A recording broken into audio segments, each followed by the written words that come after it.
أعوذ بالله من الشيطان الرجيم بسم الله الرحمن الرحيم ترى كثيرا منهم يتولون الذين كفروا لبئس ما قدمت لهم أنفسهم أن سخط الله عليهم وفي العذاب هم خالدون ولو كانوا يؤمنون بالله والنبي وما أنزل إليه ما اتخذوهم أولياء ولكن كثيرا منهم فاسقون لتجدن أشد الناس عداوة للذين آمنوا اليهود والذين أشركوا ولتجدن أقربهم مودة للذين آمنوا الذين قالوا إنا نصارى ذلك بأن منهم قسيسين ورهبانا وأنهم لا يستكبرون صدق الله العظيم আল্লাহ তাআলা বলেন, আপনি তাদের মধ্যে অধিকাংশকে দেখবেন যে তারা কাফেরদের সাথে সুসম্পর্ক রাখে। কতই না খারাপ যা তারা করতেছে, কারণ আল্লাহ তাআলা তাদের উপরে রাগ হয়েছে এবং তারা আযাবে শাস্তিতে চিরস্থায়ী থাকবে। আর যদি তারা আল্লাহর উপরে এবং নবীর উপরে এবং তাদের কাছে যা অবতরণ করা হয়েছে তার উপরে বিশ্বাস স্থাপন করত, তবে তারা তাদেরকে অর্থাৎ কাফেরদেরকে বন্ধু বানাতো না। তবে তাদের অধিকাংশই পাপী।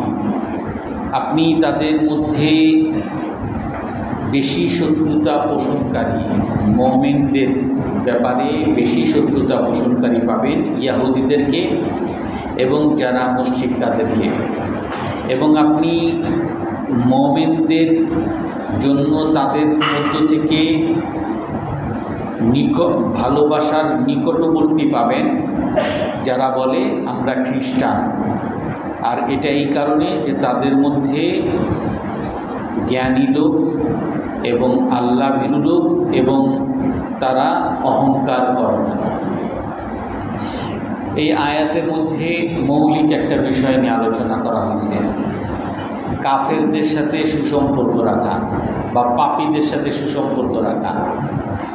এটা আগের অনেক আয়াতে গেছে। আল্লাহ তাআলা স্পষ্টই বলছেন, ইয়া আইয়ুহাল্লাযীনা আমানু লা তাত্তাখিযুল ইয়াহুদা ওয়ান নাসারা আউলিয়া, হে মুমিনরা তোমরা ইহুদি খ্রিস্টানদেরকে কখনো বন্ধু বানাবে না। ওমান ইয়াতাওয়াল্লাহুম মিনকুম ফাইন্নাহু মিনহুম, যারা ইহুদি খ্রিস্টানের সাথে অর্থাৎ কাফেরদের সাথে যারা বন্ধুত্ব করে তারা তাদেরই অন্তর্ভুক্ত হবে। অন্য এক আয়াতের মধ্যে অন্য এক হাদিসের মধ্যে রাসূলুল্লাহ সাল্লাল্লাহু আলাইহি ওয়াসাল্লাম বলেন, ইন্নাল্লাহা ইয়াগদিবু ইযা মুদিহাল ফাসিকু ওয়া তাযালাহুল আরশ, যখন কোনো পাপীর প্রশংসা করা হয়, যখন কোনো পাপীর প্রশংসা করা হয় আল্লাহ রাগ হয়ে যায় এবং এতটা রাগ হয় যে সেই পাপীর প্রশংসার কারণে আল্লাহ তাআলার আরশ কাঁপতে থাকে। তো এই জন্য একটা মৌলিক বিষয়, মুসলমানের সাথে বন্ধুত্ব স্থাপন করা আর মুসলিম বিরোধী কাফের মুশরিক পাপী এদের সাথে শত্রুতা স্থাপন করা, এটা ইসলামের একটা মৌলিক বিষয়। কিন্তু তারপরও অনেক মুমিনদের মধ্যে অনেক কি পাওয়া যাবে যে তারা কাফেরদের সাথে সুসম্পর্ক রাখে, পাপীদের সাথে সুসম্পর্ক রাখে। আমরা গত সপ্তাহের আয়াতে বলেছিলাম যে বনি ইসরাইলের লোকরা, তাদের মধ্যে কিছু ভালো মানুষ ছিল, কিন্তু তারা যখন পাপীদেরকে দেখতো পাপ করতেছে প্রথমে বলতো যে ভাই আল্লাহকে ভয় করো, পাপ করো না, কিন্তু তারপরও তাদের সাথে আগের মতো সুসম্পর্ক থাকত। আর এই সুসম্পর্কের কারণে আল্লাহ তাআলা ওই ভালো মানুষদেরকেও খারাপ মানুষে রূপান্তরিত করে দিয়েছে। আর সবাই যখন খারাপ মানুষ হয়ে গেছে আল্লাহ তাআলার আযাব, আল্লাহ তাআলার অভিশাপ তাদের উপর আসছে। তো এই কাফেরদের সাথে বন্ধুত্ব এটা কেন হয়? এই আয়াতের মধ্যে আল্লাহ তাআলা বলেন যে আপনি তাদের অধিকাংশকে পাবেন যে তারা কাফেরদের সাথে বন্ধুত্ব করে। মুসলমান স্বাভাবিক, তারা মুসলমান সবসময় কাফের সে শক্তিশালী হোক, কাফের সে ধনী হোক, কাফের সে উপকারী হোক, তাকে সবসময় শত্রুই মনে করে। আর মুসলমান মুসলমানকে সর্বদা আপন মনে করবে, যদিও সেই মুসলমান দুর্বল হোক, গরিব হোক, যদিও তার কোনো উপকার নাও করতে পারে। এটা মৌলিক ইমানের বিষয়। কিন্তু আমাদের সাধারণ বিষয় কি হয়, যেমন আমি কিছুদিন আগে আমাদের দেশে গেছিলাম, তো এখানে আমারই এক আত্মীয়, সে বিরাট আলিশান বাড়ি বানাইছে, বিরাট বাংলো বাড়ি, 3 তলা বাংলো বাড়ি, খুব সুন্দর, এত সুন্দর সবাই সেটা দেখে মুগ্ধ হয়। আবার তারাই আবার বলে, এই গ্রামের মানুষটাই বলে যে সে ঘুষখোর, সে দুর্নীতিবাজ, ঘুষ খায়, তার হারামের টাকা দিয়ে সে এই বাড়ি করছে। কিন্তু মসজিদে নামাজ পড়লাম, তো একজন এই চাচা খুব প্রশংসা করতেছে যে তার বাড়িটা অনেক সুন্দর। তারপরে আবার আরেকজন বলতেছে যে বাড়ি সুন্দর হলে কি হয়েছে, এটা তো হইল হারামের টাকা, ঘুষের টাকা। তো সে তখন বলে যে হারামের টাকা হোক আর ঘুষের টাকা হোক, সে মসজিদের ফ্যান কিনে দিয়েছে। সে আমার গরু মরে গেছিল, আমি মানুষের কাছে ঋণ চাইছি, কেউ আমার ঋণ দেয়নি, সে আমার গরু কিনে টাকা দিচ্ছে। এবং সে অমুকের বিয়ে হয় না, বিবাহের জন্য খরচ যা লাগে সব সে দিচ্ছে। তো এরকম তো আর কেউ দেয় না। তো এর প্রতি উত্তর আপনার কী দিবেন? আমি তখন বললাম যে হারাম পয়সা যেটা, হারাম উপার্জন যেটা, ইন্নাল্লাহা লা ইয়াকবালু ইল্লা তাইয়্যিব, আল্লাহ তাআলা পবিত্র সম্পদ ছাড়া অপবিত্র সম্পদ আল্লাহ তাআলা কবুল করেন না। কেউ যদি সদকা করে, কেউ যদি মসজিদে দান করে, যাকাত, কেউ যদি মাদ্রাসায় দান করে, কিন্তু এটা হারাম টাকা। আল্লাহ তাআলা ঘোষণা দিয়েছেন, রাসূলুল্লাহ সাল্লাল্লাহু আলাইহি ওয়াসাল্লাম বুখারী শরীফের হাদিসে বলেন আল্লাহ তাআলা গ্রহণ করেন না। এমনকি অন্ধকার যুগে যখন তারা বাইতুল্লাহ বানাচ্ছিল, ওই অন্ধকার যুগে বাইতুল্লাহ বানানোর সময়ও একজনের পক্ষে তো এই বাইতুল্লাহ নির্মাণ করার টাকা সব সংকুলন করার সামর্থ্য নেই, তো সবাই মিলেই টাকা দিচ্ছে। কিন্তু সবাই মত করছে যে এই বাইতুল্লাহ আল্লাহর ঘর, এইটা বানানোর ক্ষেত্রে আমাদের কারো যেন হারাম টাকা না ঢুকে। তো যার যার হারাম টাকা ছিল তারা আর এখানে দেয়নি, স্বইচ্ছায় তার যদি কোনো হালাল টাকা থেকে থাকে সেখান থেকে সেই বাইতুল্লাহ নির্মাণের ক্ষেত্রে অংশগ্রহণ করছে। তো সেই জন্য আপনি যদি কাউকে পাপী দেখেন, কাউকে যদি কাফের দেখেন, কাউকে যদি হিন্দু দেখেন, সে যতই উপকারী হোক, সে যতই শক্তিশালী হোক, তার কাছে আপনার যতই ঠেকা থাকুক, তার কাছে আপনার যতই আপনি পরাধীন থাকেন, তারপরও আপনি তাকে কখনোই বন্ধু ভাবতে পারবেন না, তার কাছে কখনোই আপনি মাথা নত করতে পারবেন না, তার প্রশংসা আপনি করতে পারবেন না। এটা হলো ইসলামের মৌলিক বিষয়। কারণ এটা যদি আপনি করেন তাহলে আপনার ছেলে দেখবে যে আপনি হুজুর মানুষ, আপনি নামাজি মানুষ, আপনি সবসময় বলেন যে মিথ্যা বলা যাবে না, ঘুষ খাওয়া যাবে না, দুর্নীতি করা যাবে না, আর আপনার ছেলে দেখবে আপনি দুর্নীতিবাজ, ঘুষখোর, তাকে আপনি সম্মান করতেছেন, তার প্রশংসা আপনি করতেছেন। এই ছেলে সে আপনার কাছ থেকে কখনো আর এই বয়ান, এই সত্যের কথা কখনোই আপনার তার কাছ থেকে আর গ্রহণ করবে না। এই জন্য আপনি যদি ইসলামকে পছন্দ করেন, আল্লাহকে পছন্দ করেন, রাসূল সাল্লাল্লাহু আলাইহি ওয়াসাল্লামকে পছন্দ করেন, তাহলে এর বিপরীতে যারা আছে তাদেরকে আপনার অপছন্দ করতে হবে। আপনি একজন হাজী সাহেব মানুষ, আপনার ছেলে মেয়েদেরকে আপনি সবসময় নামাজ পড়ান, সবসময় পর্দা করতে বলেন। আপনার বাসায় আপনার ভাতিজি আসছে, সে বাংলাদেশ বুয়েট থেকেই শুধু পাশ করে নেই, একেবারে অস্ট্রেলিয়া থেকে পিএইচডি করে আসছে এবং খুব ভালো অবস্থানে একটা চাকরি করে। তো সে আপনার বাসায় আসছে, আপনি সেই ভাতিজিকে অনেক সম্মান করলেন, তাকে খাওয়াইলেন, তাকে তার বিভিন্ন গল্প শুনলেন, আপনি সবই শুনলেন, কিন্তু আপনি একবারের জন্য আপনি বললেন না যে মা তোমার পর্দা করা দরকার, মা তোমার পোশাক শালীন হওয়া দরকার।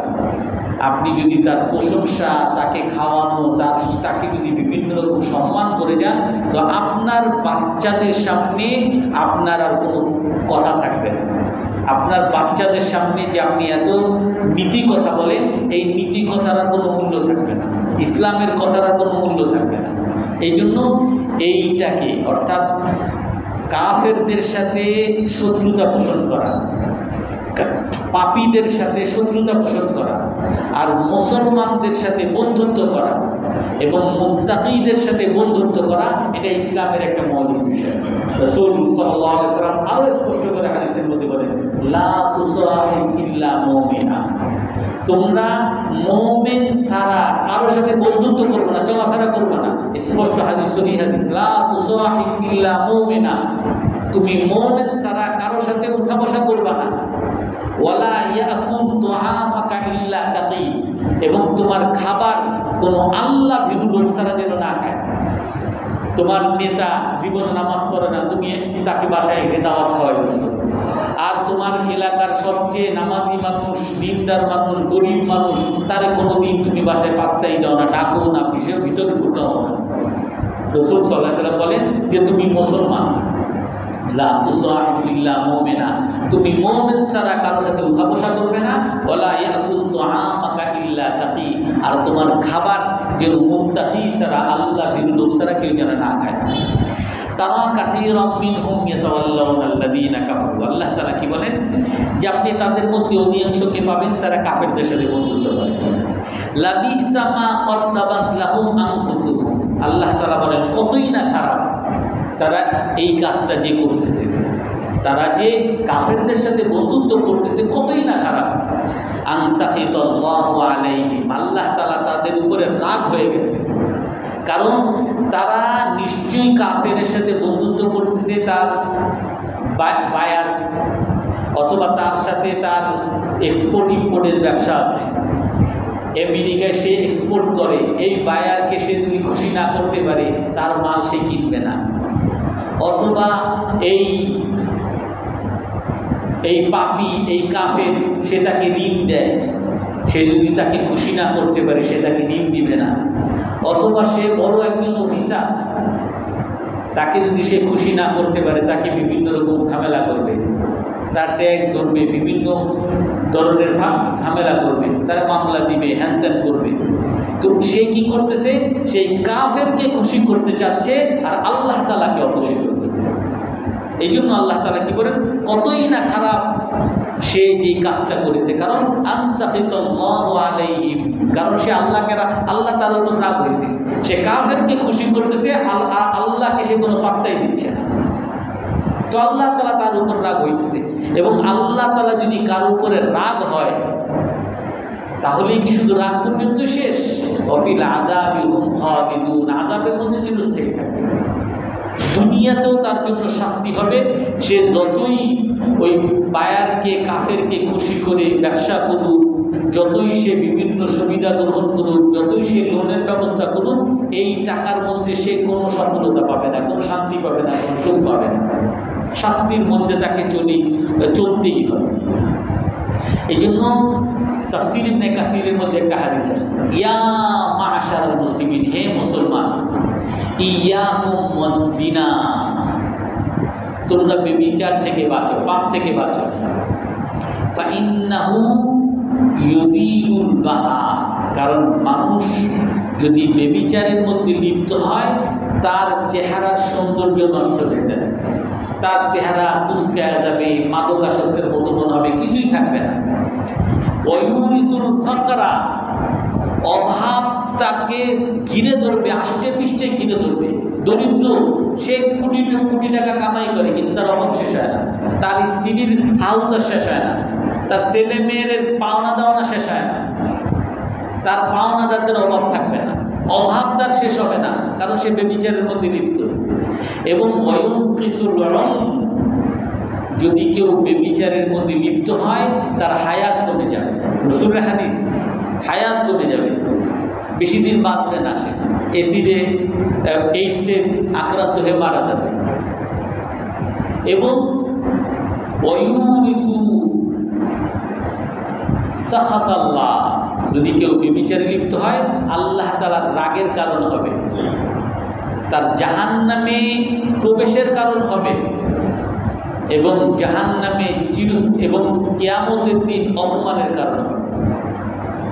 অর্থাৎ এই পাপে মানুষ যখন লিপ্ত হয় তখন এই পাপের কারণে আল্লাহ তাআলার রাগ হয়, এবং আল্লাহ তাআলার রাগ হইলে শুধু রাগ পর্যন্তই না, দুনিয়ার মধ্যে অভাব আসবে। কারণ আল্লাহ তাআলার কাছে সমস্ত, আখিরাতের মালিক যেমন আল্লাহ, দুনিয়ার মালিকও আল্লাহ। টাকা পয়সার মালিক কি আমি আপনি নাকি আল্লাহ তাআলা? ক্ষমতার মালিক আল্লাহ তাআলা, শান্তির মালিক আল্লাহ তাআলা, সব অসুখ বিসুখ থেকে হেফাজতের মালিক আল্লাহ তাআলা। আর আল্লাহ যদি আপনার রাগ হয় তো আল্লাহর আপনার ওষুধ দিতে কি কারো কাছে জিজ্ঞাসা করতে হবে? বাস ডায়াবেটিস বানায় দিবে, হাই প্রেশার বানায় দিবে, কিডনি একটা নষ্ট করে দেবে, শেষ। আপনার কি ক্ষমতা আছে আপনি আল্লাহর সাথে মোকাবেলা করবেন? আল্লাহ যদি আপনার উপর রাগ হয়, আপনার অভাব দিয়ে দিবে, চাকরি চলে যাবে, আপনার ব্যবসা লস খাবে, আপনার যা টাকা পয়সা সেগুলো মানুষ চুরি করে নিয়ে যাবে, ব্যাংকে রাখছেন, ব্যাংক পর্যন্ত দেউলিয়া হয়ে যাবে। এখন দেখেন কতগুলো ব্যাংক দেউলিয়া হয়ে, যে কল্পনা করছে কোটি কোটি টাকা যারা ব্যাংকে রাখছিল, বলে যে ব্যাংক এখন দেউলিয়া, টাকা দিতে পারবে না। অনেক ব্যাংক আছে, আমার জানা মতে অনেক ব্যাংক, অনেক মানুষের টাকা রাখা আছে, এখন চেক দিলে টাকা দেয় না, যে টাকা নাই, এই চেক রাখা দেয় যে কিছু নেন। আপনি চাইছেন 10 লাখ, এ বলবেন আপনার 50,000 টাকা নেন, তাও এক সপ্তাহ পরে ঘোরার পরে আপনারা দিবেন। আল্লাহ তাআলা যদি রাগ হয়, আল্লাহ ক্ষতি করার জন্য কোনো উপায় লাগবে? উপায়ের অভাব আছে। এই জন্য আল্লাহ তাআলা তাদের উপর রাগ হয়, কারণ তারা কাফেরদের সাথে বন্ধুত্ব করছে, তারা পাপকে ভালোবাসতেছে, পাপীদেরকে সে প্রশংসা করতেছে। এই জন্য আল্লাহ তাআলা তাদের উপর রাগ হয়েছে। ওয়াফিল আযাবি হুম খালিদুন, এবং তারা আযাবের মধ্যে চিরস্থায়ী, দুনিয়াতেও আযাব, আখিরাতেও আযাব। ওয়ালাউ কানু, কত সুন্দর করে আল্লাহ তাআলা আমাদেরকে বুঝান, কত সুন্দর করে বুঝান। কি বলেন? ওয়ালাউ কানু ইউমিনুনা বিল্লাহি ওয়ান নাবিয়্যি ওয়া মা উনজিলা ইলাইহি, যদি এই সকল মানুষ যদি আল্লাহকে বিশ্বাস করত, যদি বিশ্বাস করত আমার মালিক আল্লাহ তাআলা, আমার যেই দুনিয়ায় থাকে এই দুনিয়ার মালিক আল্লাহ তাআলা, আমি আল্লাহ তাআলার মালিকানার বাইরে যাওয়ার কোনো উপায় নেই। আল্লাহ তাআলার মালিকানার বাইরে যাওয়ার উপায় আছে? কোরআনের মধ্যে আল্লাহ তাআলা বলেন, ইয়া মাশারাল জিন্নি ওয়াল ইনস, মানব জাতি, জিন জাতি। আমরা মনে করি জিন নাকি কত কিছু করতে পারে। আল্লাহ বলে, হে জিন জাতি, হে মানব জাতি, ইনিস্তাতাতুম আন তানফুযু মিন আকতারিস সামাওয়াতি ওয়াল আরদি ফানফুযু, যদি তোমরা আমার রাজত্ব থেকে, আমার মালিকানা, আসমান জমিন, জমিনের নিচে, আসমানের উপরে মহাশূন্য, এখান থেকে যদি বের হয়ে যাইতে পারো, বের হও, ওইখানে গিয়ে পাপ করো, ওইখানে গিয়ে ব্যভিচার করো, ওইখানে গিয়ে কাফেরদের সাথে বন্ধুত্ব করো। আমাকে রাগ করার যত কাম আছে সব আমার মালিকানার, আমার ঘরের বাইরে গিয়ে করো। আমরা আল্লাহর ঘরের বাইরে যাইতে পারবো? আল্লাহ তাআলাই বলেন, লা তানফুযুনা ইল্লা বিসুলতান, কই যাবা, যেখানে যাবা সেখানেই আমার রাজত্ব। এই মাটির নিচে যাবা, মাটির নিচে আমার রাজত্ব। আসমানের উপরে যাবা, অন্য গ্রহে যাবা, অন্য গ্রহে আমার রাজত্ব। সূর্যে যাবা, ওই জায়গায় আমার রাজত্ব, সব জায়গায় আমার রাজত্ব। আল্লাহর নাগালের বাইরে যাওয়ার কোনো উপায় নেই। এই জন্য আল্লাহ তাআলা কি বলেন, যদি তারা আল্লাহকে বিশ্বাস করতো যে আল্লাহর নাগালের বাইরে যাওয়ার উপায় নেই, আর আল্লাহকে যদি খুশি করতে পারি, আল্লাহ আমার এই দুনিয়ায় খুশি দেওয়ার দরকার নেই, আমি মরে গেলাম। মানুষ মরে না? কত মানুষ আছে মরে যায়, মরে যাওয়ার পরে আল্লাহ তাআলা আমার আখিরাতে জান্নাত দিয়ে দিল, আর সুখ খুশি আর সুখের কি কোনো অভাব আছে? আল্লাহ যদি আমাকে আমার উপর রাজি হয় তো আমাকে সুখ দেওয়ার কোনো উপায় লাগবে না আল্লাহর কাছে। এই বুরুজের মধ্যে ঘটনা আসছে, বিরাট ঘটনা। এক কাফের, সে অনেক মানুষকে হত্যা করছে, কারণ তারে বলে যে আমারে আল্লাহ মানো। অনেক মানুষকে একটা করছে, আগুনের কুণ্ডলী বানাইছে, বলে আমার কি খোদা মানো কিনা, না মানো যাতে আমার আগুনে কোনো মরো। এরকম একটা মা আর তার 4টা সন্তানকে নিয়ে আসছে যে আমার আল্লাহ মানো। বলে যে না, তুমি কেন আল্লাহ? আমার আল্লাহ তো আল্লাহ, আল্লাহ তার না মানো, এই তোমার ছেলেরে আগুনে ফেললাম। ছেলে যখন আগুনে করে মা বাঁচাও বাঁচাও, ছোট ছেলে কিচ্ছু বুঝে না, আর মায়ের তো চিৎকার, এখন তোমরা আমার খোদা মানো? বলে তুমি তো আমার খোদা কেমনে হও? আল্লাহ তাআলা আমার খোদা। আর এক ছেলেরে ফেলছে। তারপরে আমার খোদা মানো? তোমার খোদা কেমনে মানবো? আর এক ছেলেরে ফেলছে। ছোট বুকে দুধ খায় এমন একটা শিশু, তারে জোর করে নিয়েছে, আমার খোদা মানো? বলে তোমারে কেমনে খোদা মানবো? যখন ফেলতেছে, আর তখন ওই মা এই শিশুর, এই কোলের শিশুর মায়ার কারণে আর পারতেছিল না। সে বলতে চাচ্ছিল ঠিক আছে আমি তোমারে মানি, বলতে চাচ্ছিল, যার আর আমার বাচ্চাগুলা তো সব শেষে, এই নিরীহ শিশু, এর জীবন আমি উৎসর্গ করতে, কোরবানি করতে পারতেছি না, মানতে চাচ্ছিল। এই সময় ওই ছোট শিশু সে আগুনে পড়তেছে আর বলতেছে, ইয়া উম্মি, হে মা তুমি অটল থাকো, ফাইন্না মাওআদিকিল জান্নাহ, কারণ তুমি অটল যদি থাকো, শুধু এখানে পড়তে দেরি, তোমার জান্নাতে ঢুকতে দেরি। এই জন্য আল্লাহকে যদি আমি খুশি করতে পারি, আমার সুখের কোনো অভাব আছে? এটাই আল্লাহ তাআলা বলো, কানু ইউমিনুনা বিল্লাহ, যদি তারা আল্লাহর উপরে বিশ্বাস করতো। শুধু আল্লাহর উপরে বিশ্বাস করলে হবে? আমি আল্লাহরে খুব ভালোবাসি, নামাজ পড়ি না, হবে? কাজ হবে? আমি আল্লাহরে খুব মহব্বত করি, আমি একেবারে মাজারে একেবারে ইলহাম করতে করতে, জিকির করতে করতে আল্লাহর আরশে পৌঁছে গেছি, অথচ আমি সুদ খাই, ঘুষ খাই, নামাজ পড়ি না, নবীর সুন্নাত মানি না। ওয়ালাউ কানু ইউমিনুনা বিল্লাহ, যদি তারা আল্লাহকে বিশ্বাস করত, নবীকে বিশ্বাস করত। শুধু নবীকে বিশ্বাস করতে হবে? আমরা আমার নবী সেরা বিশ্ব নবী, আমার নবী সেরা নবী, আমার নবী অনেক অনেক প্রশংসা, ইসলামের মতো এরকম সেরা ধর্ম, শান্তির ধর্ম কিছু না, প্রশংসা, কিন্তু সেই ইসলামের কোনো হুকুমই মানে না, দাড়ি নাই, টুপি নাই, পর্দা বসিতে নাই, কিচ্ছু নাই। সে এই আল্লাহ রাসূলকে খুব প্রশংসা করে, এর কোনো মানি আছে? আল্লাহ কি বলেন, ওয়ালাউ কানু ইউমিনুনা বিল্লাহি ওয়া নবী, যদি তারা আল্লাহকে বিশ্বাস করত, নবীকে বিশ্বাস করত, ওমা উনজিলা ইলাইহি, তাদের কাছে যে কোরআন অবতরণ করা হয়েছে এইটাকে বিশ্বাস করত, প্রতিটা বিধান সে মানত, যদি করত, মাত্তাখাযুহুম আউলিয়া, তাহলে কখনোই তারা এই কাফেরদেরকে বন্ধু বানিয়ে দেওয়ার পারে। কারণ আল্লাহ তাআলা কাফেরকে আপনি যখন বন্ধু বানাবেন, আল্লাহ রাগ হবে। আপনি আপনার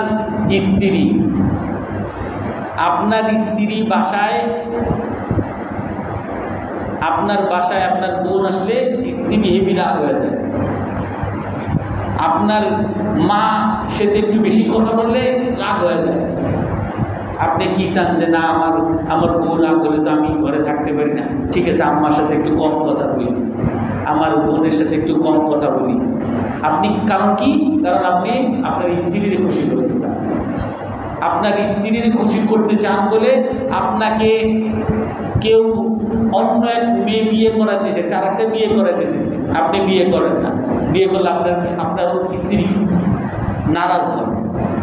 তো আপনি যদি একজনকে খুশি করতে চান, সে যার কারণে অখুশি হয়, আপনি তার ধারে কাছে যাবেন? আপনি দ্বিতীয় বিয়ের কাছে যাবেন? আপনি যদি প্রথম স্ত্রীকে খুশি করতে চান, আপনি দ্বিতীয় বিয়ে করার চিন্তা করবেন? কোনোদিন করবেন না। তো আপনি যদি আল্লাহকে খুশি করতে চান, আল্লাহ যে কাফেরকে অপছন্দ করে তার সাথে আপনি কেন বন্ধুত্ব করবেন? আপনি যদি আল্লাহর নবীকে খুশি করতে চান, তো আল্লাহর নবীর বিরোধিতা যারা করে, আল্লাহর নবীর সমালোচনা যারা করে, আল্লাহর নবীর সুন্নতের যারা সমালোচনা করে পাপী, তাদের সাথে আপনি কেন বন্ধুত্ব করবেন? তো আল্লাহ তাআলা বলেন, যদি তারা আল্লাহকে বিশ্বাস করতো, নবীকে বিশ্বাস করতো, তাদের উপরে যে কোরআন অবতরণ করেছে এটাকে যদি বিশ্বাস করতো, মাত্তাখাযুহুম আউলিয়া, তবে তারা এই কাফেরদেরকে কখনোই বন্ধু বানাইত না। কিন্তু ওয়ালাকিন্না কাসীরাম মিনহুম ফাসিকুন, তবে তাদের অধিকাংশই হলো পাপী। যারা এই কাফেরদের সাথে বন্ধুত্ব করে এরা হলো পাপী, পাপের কারণে বন্ধুত্ব করে। আমরা গত সপ্তাহে বলেছিলাম, যেই সকল মানুষ বাতিল দ্বারা উপকারী হয় তারা কখনো হককে গ্রহণ করতে পারে না। আপনি যদি ইসলাম মানেন, আপনি কোরআন মানেন, হাদিস মানেন, সবই মানেন, কিন্তু আপনি একটা কুকুরের কবরে দিয়ে আপনি সেইখানে মাজার বানায় পয়সা কামাই করেন, আপনি জানেন এগুলো সবই খারাপ, একটা কুকুরে আপনি মাজার বানাইছেন। কারণ আপনারা যদি কেউ বলে যে ভাই এটা তো আপনি কুকুর একটা কবর দিচ্ছেন, এখান থেকে আপনার মাজারের করে, এগুলো তো গুনাহের কাজ, এই লোকরে যতই বলেন এ কি এখান থেকে ফিরবে? কেন ফিরবে না? কারণ সে এখান থেকে উপকার পায়, এই বাতিল থেকে সে উপকার পাচ্ছে। আপনারা জানেন ওই যে রাজবাড়িতে, হ্যাঁ, সেখানে ইমাম মাহদী নাকি হয়েছে, তারপরে তার এই কবর দিছে, এটা আবার কাবাঘর বানাইছে। এই কাবাঘর বানাইছে এটা খারাপ, এরা সবাই জানে। তারপরে এই যে পাগলা, এটা খারাপ সবাই জানে, কিন্তু তারপরেও তাদের একটা বিরাট সমর্থক গোষ্ঠী আছে না? এই সমর্থক গোষ্ঠী কেন হয়েছে? কারণ সেখানে মানুষ হাদিয়া তোফা দেয়, এগুলো থেকে উপকার পায়। এই বাতিল থেকে যারা উপকার পায় এরা কখনো হক কবুল করতে পারে না। যারা এই বাতিল, এই মাজার পূজা করে পয়সা কামাইতেছে, এরা কখনো এই মাজার ছাড়তে পারবে না। আপনার মসজিদে আছে, কিন্তু মসজিদের মধ্যে সে যদি কোনো বাতিল কোনো উপায়ে যদি উপকার পায়, মসজিদে যারা আসে এদের দামি জুতা নিয়ে এসে জুতা চুরি করার সুযোগ পায়, কেউ টাকা না পিছন থেকে নিয়ে যায়। তো এরকম চোর মসজিদের মধ্যে হাজার আছে না? তা মুসল্লিরা সব চোর, মুসল্লিরা চোর না, চোর মুসল্লি সাইজে আসছে। তো যে বাতিল দ্বারা উপকৃত হয় সে কখনো হককে কবুল করে না। আল্লাহ তাআলা কি বলেন, যে কিছু মানুষ পাপী আছে, এরা এই পাপ নিজেরা পাপ হওয়ার কারণে, ওই পাপ থেকে উপকার পাওয়ার কারণে তারা আল্লাহর উপরে ঈমান আনে, নবীর উপরে ঈমান আনে, তারপরে কোরআনকেও মানে, কিন্তু তারপরেও তারা মাজার ছাড়তে পারে না, তারপরেও তারা ঘুষ ছাড়তে পারে না, তারপরেও তারা সুদ ছাড়তে পারে না। অনেক মানুষ আমাদের সমাজে আছে না, যারা নামাজ পড়ে, 5 ওয়াক্ত নামাজ পড়ে, একেবারে জুম্মার দিন প্রথম কাতারে থাকে, সুদ খায়, আছে না? একেবারে প্রথম কাতারে থাকে, ঘুষ খায়, আছে না? একেবারে প্রথম কাতারে থাকে, মানুষের উপর জুলুম করে, আছে না? কেন করে? কারণ সেগুলো থেকে উপকার পায়। এই সুদের দ্বারা সে বড়লোক হয়, ঘুষের দ্বারা সে বড়লোক হয়, তারপরে এই জুলুমের দ্বারা সে নেতা সাজে বড়লোক হয়। অর্থাৎ এই বাতিল দ্বারা যখন উপকৃত হবে, সেই এই হককে কখনো গ্রহণ করতে পারবে। এই জন্য আল্লাহ তাআলা কি বলেন, যদি তারা আল্লাহকে বিশ্বাস করতো, নবীকে বিশ্বাস করতো এবং কোরআনকে বিশ্বাস করতো, তাহলে কাফেরদেরকে, পাপীদেরকে কখনো বন্ধু বানাইতো না। কিন্তু তারপরে তাদের মধ্যে অনেক পাপী থাকবে। এই পাপী কারা? যারা এই বাতিল থেকে, পাপ থেকে উপকার গ্রহণ করে, এরা কখনো এই সুদ ছাড়তে পারবে না। এই হুজুর যতই বয়ান করুক, হুজুরের বহুত হুজুরকে দেখছি সুদ খায়, হুজুর যতই ঘুষের বিরুদ্ধে বলুক, হুজুরে দেখছি যে তারা আমার ঘুষ দিতে আসছে। বিদ্যুতের লাইন পায় না, যে টাকা দিতে হবে, নেন টাকা নেন, তারপর বিদ্যুতের লাইন দেন। গ্যাসের লাইন পায় না, টাকা নেন, তারপর গ্যাসের লাইন দেন। বহু টাকা দিয়ে বহু হুজুরে দেখছি ঘুষ দেন। তাদের কাছে তারা খুঁজবে, প্রমাণ খুঁজবে, দলিল খুঁজবে, তার মতো পাপীদের গোষ্ঠী খুঁজবে যে সব পাপী, সব ওষুধখোর, সব ঘুষখোর, সব সিগারেট খোর, সব মাদকাসক্ত, তা আমি করলে কি সমস্যা? অর্থাৎ যে বাতিল থেকে উপকৃত হবে সে কখনো হককে গ্রহণ করবে না। আল্লাহ তাআলা আমাদের সকলকে হক গ্রহণ করার তৌফিক দান করুন। কারণ কোনো প্রশ্ন আছে?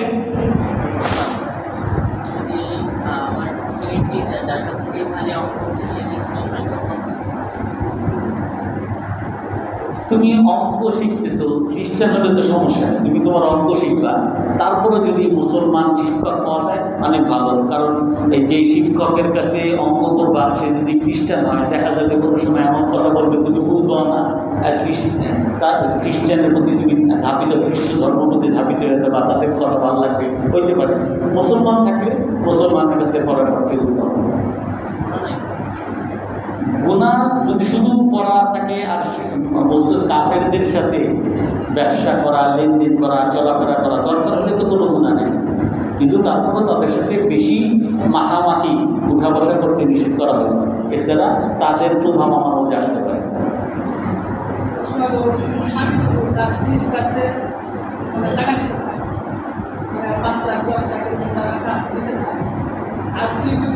ঠিক আছে, আমি আমার এই প্লানের ভাড়া আমরা দিলাম, আমি এই প্লানের ভাড়া তুমি দিবা, আমার দিবা, এর দ্বারা আমি টাকা দেবো। এই অবস্থা কি শুধু হবে কিনা? এই অবস্থা শুধু হবে কিনা, কারণ এই ফ্ল্যাটের ভাড়া কি হিসাবে দিবে? না, মানে স্ত্রীর কাছে কিছু সম্পদ জমি তোলা টাকা জমা আছে, স্বামী তার কাছে নিতে চাইতেছে, যেহেতু আমার দরকার আছে।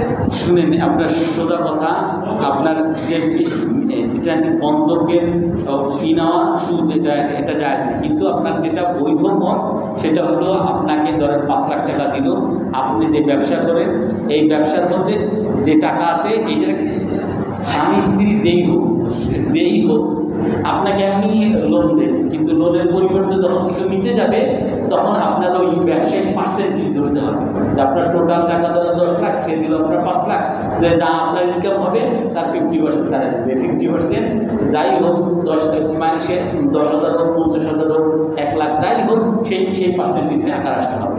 আর যদি আপনি আপনার লোন দেন, ঋণ দিল, আপনিও ব্যবহার করবেন, সেটা ভিন্ন কথা, কিন্তু এই ঋণের বিনিময়ে ফিক্সড কোনো কিছু ধরা, এটা তখন সুদ আকারে হবে। সুবহানাল্লাহি ওয়া বিহামদিহি, আশহাদু আল্লা ইলাহা ইল্লা আনতা, আস্তাগফিরুকা।